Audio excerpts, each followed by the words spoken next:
Motivation is a sucker's game, and you might be really surprised to hear us say that, because I know we've kind of dubbed on. No, I don't know what I'm saying. Why do I keep going on? I don't know. Okay, again? Yep. Okay. Motivation is a sucker's game, and you might be surprised to hear us say that, because motivation is a massive buzzword, and people are motivational speakers, right? They literally build a career based on it. So why are we saying that motivation is a sucker's game? Because it is one of the biggest mistakes that we have made in the past, and that we see other people make in the world of wellness, and that is not okay. So today we're going to share with you how maybe chasing and searching for motivation isn't necessarily the way forwards to help you get the best results that you can. Because a lot of the time, if you think about it, people either just searching for this constant stream of motivation, or they're beating themselves up for not having it in the first place, aren't they? Oh, definitely, for sure. I've done this a lot. Back in the past, when I was in that mindset of everything is obviously just training and nutrition. That's all I could do. And I used to train 6-7 times a week, sometimes more. I used to eat 9 times a day, and it was the same food all the time. And obviously you're doing the same training, you're killing yourself in the gym, eating the same stuff, and after a while, motivation becomes very hard to find. I became tired all the time. That struggle to get in the gym and complete that session or eat that next meal was a struggle, and I used to try and force motivation on myself, and this was a massive mistake I would make. So I would use anything from kind of listening to really heavy head-banging music to try and get myself motivated and pumped up for the gym. I would take pre-workout supplements to try and give me that buzz before going to the gym. Obviously, anything like trying to eat that next meal or trying to force it. Okay, I'm doing this for a reason. And just force my food down, and I could feel my stomach full, and I was just forcing food down, thinking I have to eat it. And I spent literally most of my days, nearly every day, tired, fatigued, constantly wanting to sleep. I suffer from niggles and injuries all the time. I was just constantly exhausted, trying to force this motivation to come out to keep me towards my goals, and I definitely wasn't enjoying it. I wasn't getting the result I wanted. I was not enjoying it, and it's something I would definitely not recommend for anyone. Okay, motivation should never be forced, try to be forced out especially by external means. It just doesn't work, and I am living proof of that. Okay, because I've done the damage to myself many years ago trying to force motivation to keep going towards my goal. It's so interesting that you use the word exhausted, because as you were saying that, I was thinking that just sounds so exhausting. Why would you do that? But especially if one of the goals is to be energized, right? Usually when you're working out and eating well and stuff. That's crazy. It was crazy. So motivation, guys, is a state. And what I mean by state is our state of being, right? We all have different states that we kind of float in and out of. Some of them, we can try and dictate, like John said, by kind of creating it and forcing it, which isn't untrue. You can create motivation 100%. But the point is, you need to understand that all states are fleeting, meaning that they're not here to stay. They're not permanent. So it's the same with joy and happiness, or sadness and anger. You don't stay in that state completely. Even throughout a whole day, you're going to be going up and down, right? And not extreme up and down, but you're going to be going through these different states often. So it's really important to not pin your results on motivation. And like I said earlier, it really gets in the way if you're trying to, force it, or if you're trying to beat yourself up for not having it, and then thinking, oh, there's something wrong with me because I can't get motivated, and you kind of go down that spiral of thinking, and that ends up doing again more damage than it does good. So this is where this all or nothing mentality comes into play, where we feel a sudden surge of motivation and we're like, right, this week that's it, we're going to go all in, or tomorrow it's like that Monday morning, or next time I go shopping it's going to be a healthy shop. All of those kind of mentalities, like New Year's resolutions, again, it's like we're going to get pumped, this is the year, and then that fleeting state disappears and we wonder why we didn't reach our goals. It's because we shouldn't be looking at motivation, we should be looking at something else. Yeah, for sure, because motivation becomes a barrier to taking action. Okay, I'm sure you've heard this a lot of times. You probably said it yourself. I know who I have. We start to say things like, it didn't work out because I wasn't motivated enough, or I couldn't get myself motivated to finish this book or this course I started, or I didn't call that person that I was supposed to because I didn't feel motivated to do so. Okay, so if you've said any of these before, then you're basically barking up the wrong tree. Okay, you're going that wrong direction. Like Charlotte said, it can have kind of devastating effects by using those terms of, I wasn't motivated enough to do something. Yeah, definitely. And so, if it's not motivation, if motivation's a sucker's game, what's a winner's game? Right? The idea here now is that you start to strive for alignment, because when we are aligned, we get this drive and we get direction. And when we have drive and direction, then we get to gain momentum. And momentum is something that helps us to keep on moving, okay? Once it's sparked and it's there, we get to then continue and we get to keep it. That's the beautiful thing about momentum and direction and drive, is it stays, it can be consistent, because those are things that you work towards and you work them from a deeper core level. So when we feel like that, we make better decisions, don't we? We feel more aligned, our actions become effortless. We realise that, maybe there's deeper meaning behind what we're actually doing versus the surface level things that we tell ourselves. And this is what moves ourselves towards, I believe, a reality that's actually worth living. We're not just going to sweat it out at the gym. We're not going to do a course because you feel like you have to, right? You're going to actually do it because actually there's something you really, really want to achieve there, and there's something internally driving that. And it's not coming from this external space, like John said, with like the heavy metal and just like pre-workout supplements. There you go. Yeah, exactly. So guys, listen, alignment changes the game, because every thought, every feeling, every action starts to line up. And when you do that, it changes the game completely. You start playing your whole life on a different level, because we're talking in the context of wellness, obviously, but this relates to any area of your life whatsoever. Oh, for sure. Like I say, that's one of my biggest issues back then when I was doing all that training and that eating, was I didn't have that alignment. I was, again, forcing motivation, trying to get that state, but what I was doing wasn't aligned to the goal I was trying to achieve, which is why I was suffering the way I was. When I started to realise that and started to become more aligned, like Charlotte said, what I was doing became more effortless. I didn't have to train 7 days a week. I didn't have to eat 9 times a day. I didn't have to stuff myself and force myself to do things. I could just listen to what I actually needed, and as long as it fitted in with what I wanted, then great. And you actually then got better results. And I got better results from doing less work, eating less, but again, what I was doing was more aligned to what I wanted, and because of that, my body responded better. And the secret to being aligned is by eliciting your core values. And now you might have heard this before, you may haven't, but core values are responsible for 80% of your self-initiated motivation.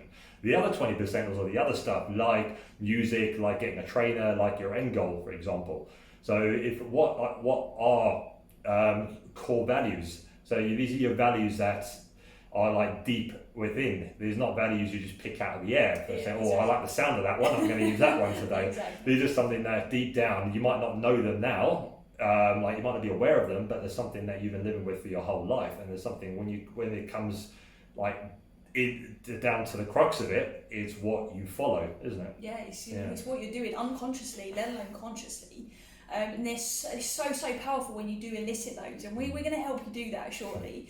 But first, I want to give you an example of when I wasn't aligned with my core values. And it was actually interesting. It was a time when I was working in corporate fitness. The company I was working for at the time had an interesting way of keeping us accountable, and rightly so, because when you are working, let's say, in the health and fitness industry, you should be practicing what you're preaching. Doesn't mean you have to be a fitness model, but it does mean that you need to be, healthy living and being that expression, and that is absolutely fine. However, it got to a point where there were certain, stats that you had to hit in order to not be penalised. For example, you had to work out a certain number of times per week. You had to work out a certain intensity, because there was a point structure in place for how intensely you worked out with the devices that we used to use. So things like that then started to layer on a different reason for training in the first place. So I would find myself working at intensities and working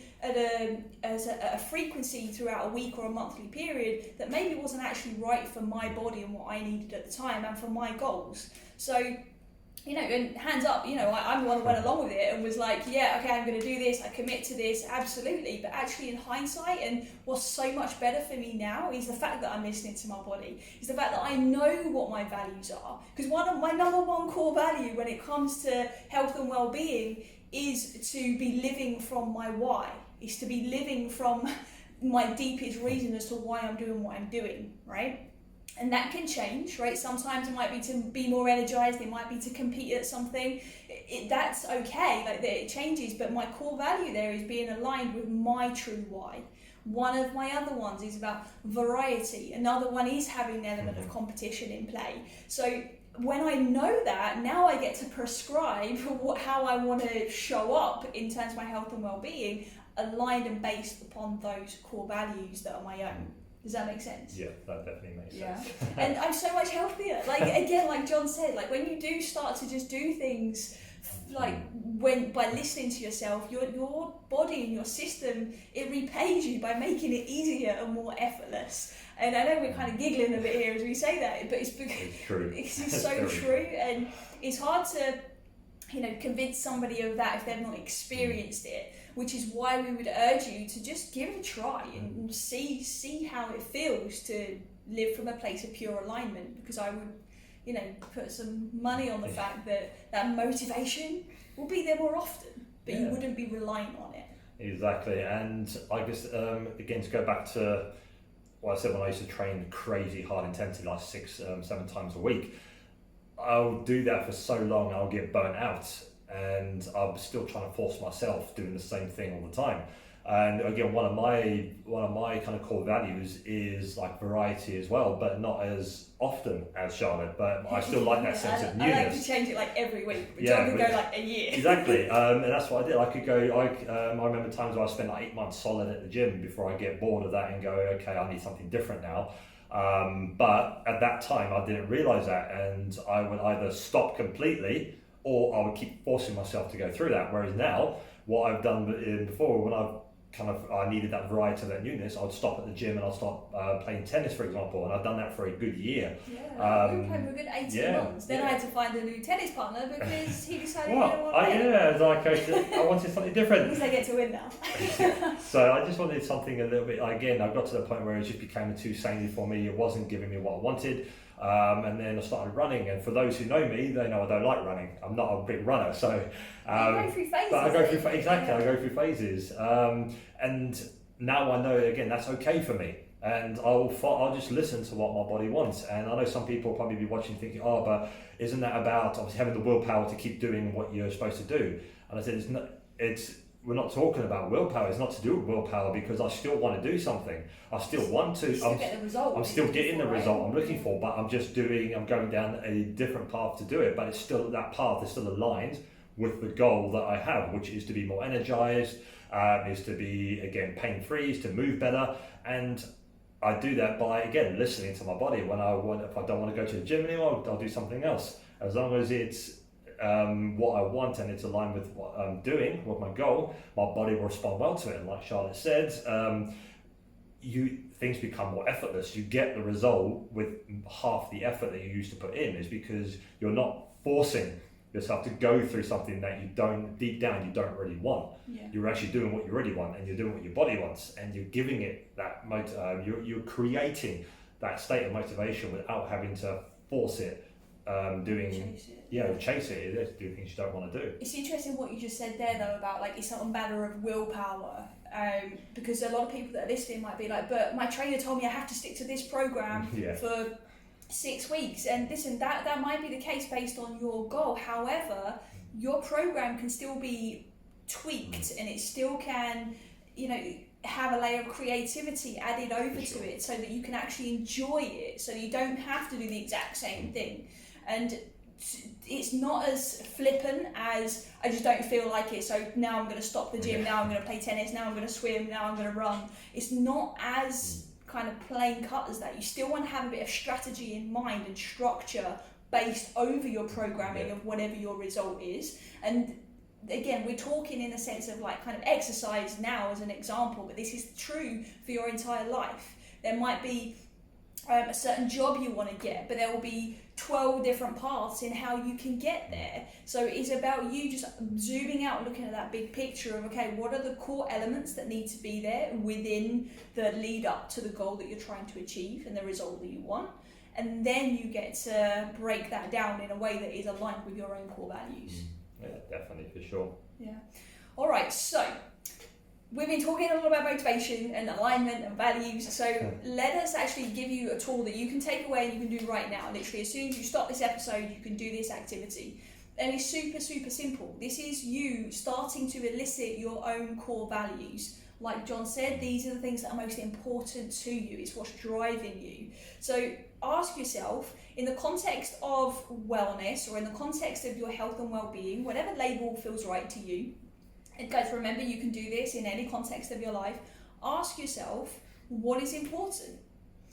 What is important to you in the context of your health and well-being? What was present the last time that you was feeling really, really pumped and committed to your goals? What was present at that time? Because I can assure you the answer to that question is a highlight of something that is a core value for you.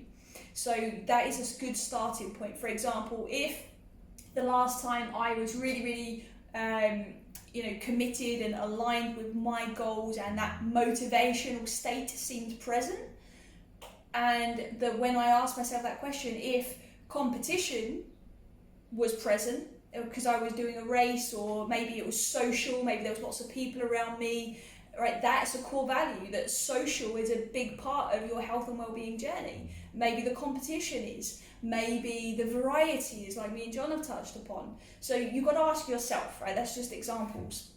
Like John again quite rightly said earlier, is you can't just pick them and be like, yeah, competition sounds good, I'll take that. No, you've got to ask yourself that question that I just said, or those two questions internally, and see what kind of gets spits out in the mind, because that is what is going to lead you towards those core values, and then you get to align to them. Okay.